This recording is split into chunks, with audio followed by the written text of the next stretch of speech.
I should have felt the cold first, but instead it was the heavy, crawling kind of silence that hit me, the kind that settles on your skin like a warning you somehow already knew was coming. The hotel lobby was glowing warm in gold with Christmas lights, garlands draped over polished marble, everything sparkling like a picture-perfect holiday ad. But my mom's voice cut straight through it all. "There's no room for you this Christmas," she said, chin lifted just enough to make it clear she meant every word, as if she were delivering some royal decree she'd rehearsed.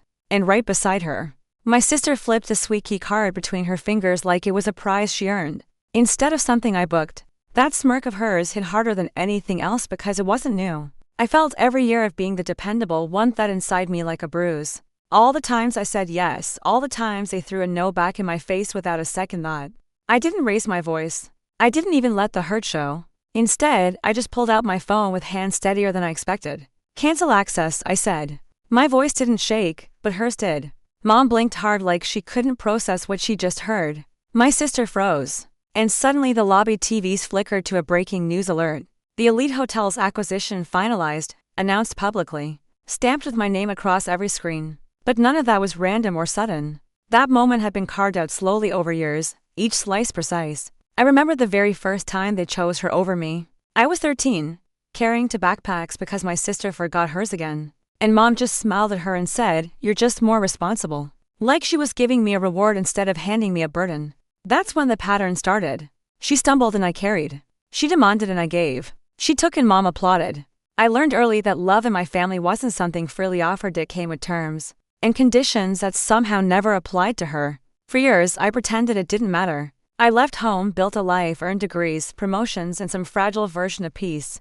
But even then, I kept sending money, filling in the gaps they created, trying to glue together relationships that were already cracked beyond repair. So when Mom called in October asking for a little help booking some fancy holiday suite, one agreed out of habit. I handled the reservation.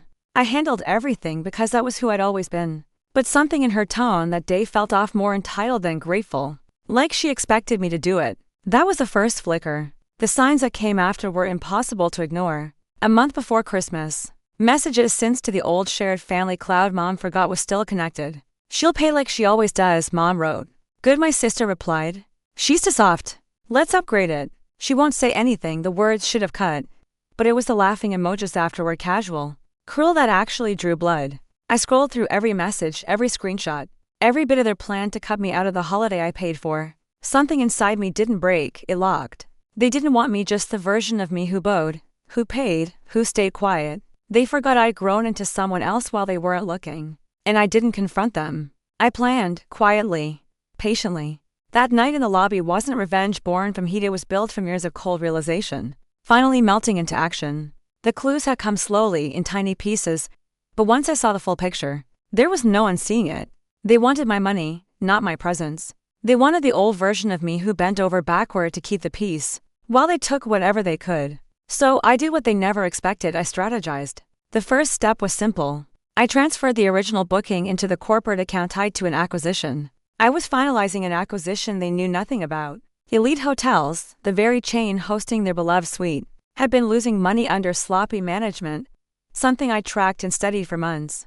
And then I bought it through a holding company they would never link back to me. After that, all I had to do was wait. I let them brag about the suite to our relatives. I let them mock me in messages they were sure I'd never read. I let them feel safe, confident, smug. All while I quietly saved every screenshot, every comment, every plan they made to enjoy the holiday without me.